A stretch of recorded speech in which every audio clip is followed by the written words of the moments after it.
What's up? What was different about Ynoa maybe than the first two starts? What were you seeing different? Command was a lot better. You get facing 5 left-hand hitters. He only threw, I think, 2 or 3 changeups. It's unusual. It tells you what type of command of the 2 pitches he had. What a job Cassie did with him. I think he good presentation, good rhythm to his outing, and he got through the first inning, one by being quick enough to the plate that Cassie could throw the guy at third. That kind of changed a lot of things. Got a big double play ball, and John was in the right place a lot with balls that are normally base hits.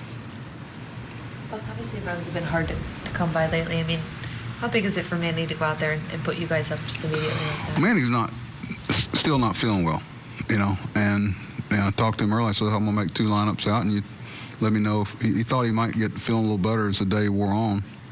And I'm not so sure he did a whole lot, but it's another example of we got guys that post up. I hope everybody appreciates it. Until you got to go somewhere else and see how hard that is to do to fully appreciate it. I've seen it. So that was a day that tonight was a day he could have very easily. Becca wanted to play today too, but when blood was still flowing, it's kind of hard to do. You're often saying how September is such a big fool. Or when you're looking at Ynoa, are there different things that you're looking for so that you don't get fooled? Well, so what do you want him to do? Pitch poorly and say, okay, that's an aberration, so he's going to be real good. No, this is the thing that makes you go, okay, can he continue to do that? So as opposed to what? Hey, tease us, to show you that, against a major league team. He's shown it a couple of times. There are some guys that usually it happens sometime with hitters where they're a lot better in the big leagues than they are in the minor leagues. Sometimes their game plays better when guys are more aggressive or pitchers around the plate more as hitters. And I don't know.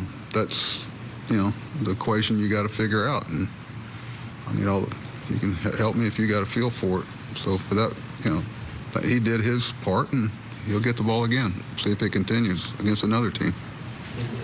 It's obviously easier said than done, but that's what you guys have been preaching as far as, working fast, attacking the zone, and keeping your defense involved. That's kind of the recipe right there. Yeah, that's a team that I think is like 26th or 27th in time of game. In other words, they're deliberate with their at-bats. I mean, Morris and those guys, and they try to, I don't know if they try, but sometimes it can really get you out of rhythm. But it actually kind of fit in the rhythm that Gabe had.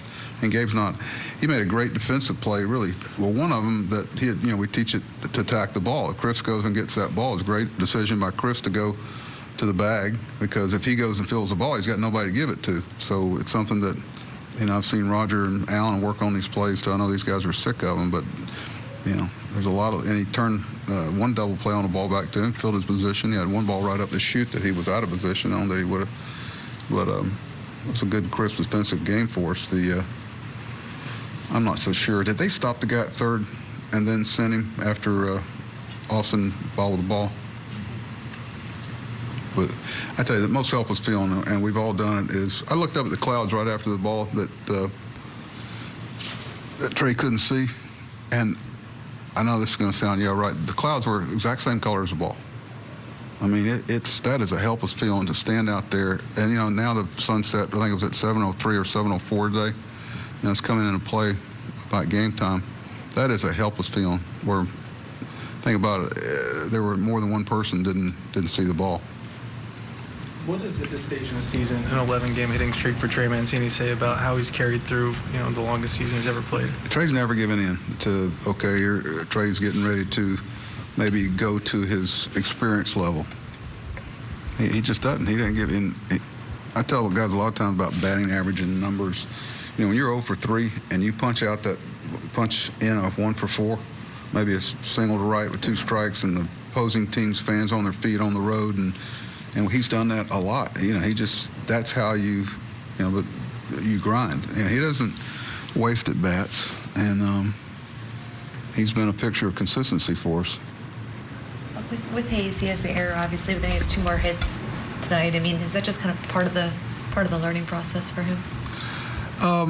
I haven't, someone asked me if the ball snaked or whatever. I thought he had a pretty good approach to it. We'll look at it, but when you've got as good an arm as he does, you're trying to, you don't have to rush those things. You can. They're not going to send him there, and those are things you learn that faster is not always better.